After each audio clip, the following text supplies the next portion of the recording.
This is Democracy Now!, democracynow.org, The War and Peace Report. I'm Amy Goodman with Nermeen Sheikh.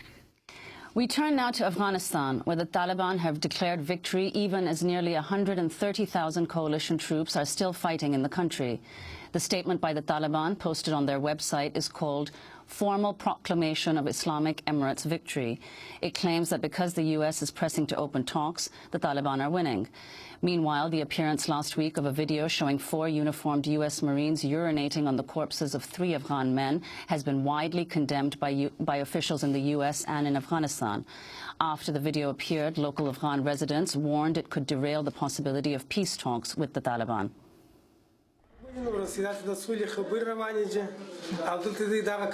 We condemn this action by U.S. soldiers who have urinated on the dead bodies of Taliban fighters.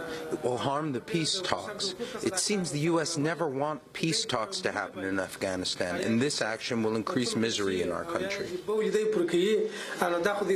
As a preliminary step, the Taliban are setting up an office in the Gulf state of Qatar to facilitate peace talks with Washington over the future of Afghanistan. The Obama administration's apparently considering the transfer of 5 senior Taliban leaders now imprisoned at Guantanamo.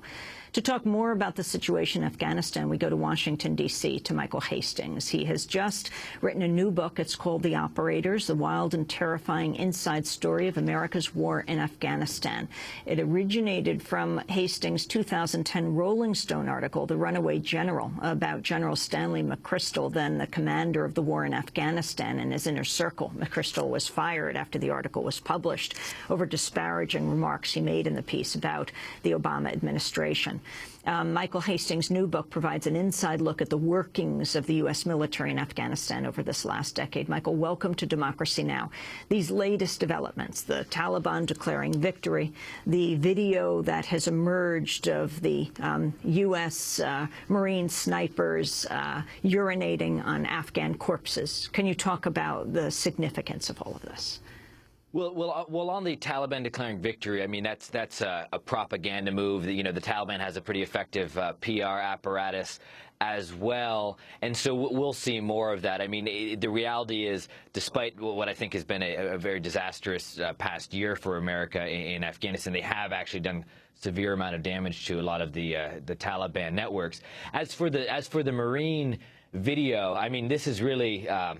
You know, in the book that I just put out, one of the things I really try to get at is the kind of mentality that this 10 years of war has bred. You know, how do we get to a situation where we have young American men not only killing these fighters, but then urinating on them, and then thinking it's a good idea to videotape that? It's a certain kind of insanity. On the flip side of that, I find it pretty hard to stomach when top American officials are coming out and saying how outraged they are that this would occur in war. I mean, this is a really nasty business, and the policymakers know that, and they have, you know, funneled billions of dollars in weapons and training into a chaotic place like Afghanistan, with young, you know, training these young guys to kill people, and then are shocked when they see the results. I mean, it's really outrageous. The infantryman, the rifleman, is trained to break one of the biggest taboos in society, right? They're trained to kill. So it's not that far of a line to break another taboo, in this case, urinating on the Taliban. Michael Hastings, you also talked in your book about the impressions or the perspectives that American soldiers have of the Afghans. Can you say a little about that? Yeah, it's this incredible report that originally the Wall Street Journal had broken, and it didn't get too much attention. But essentially, there was a report done by the U.S. military and NATO in Afghanistan that showed how American soldiers viewed Afghan soldiers and how Afghan soldiers viewed American soldiers. And what you saw was this extreme level of distrust, a complete misunderstanding, you know, between cultures. And the reason that report was even done was because there were so many incidents of Afghans Afghan allies killing Americans. They called it fratricide. It's really hard to kind of get the full impact of it. I mean, I have page after page. I sort of did it just to sort of really hit it home.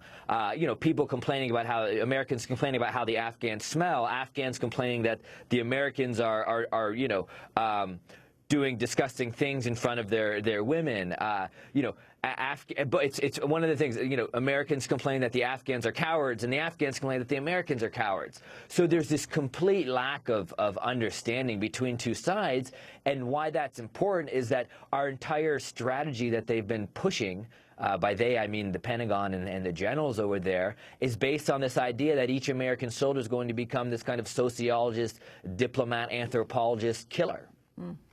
Republican presidential frontrunner Mitt Romney has criticized President Obama for seeking to negotiate with the Taliban in Afghanistan.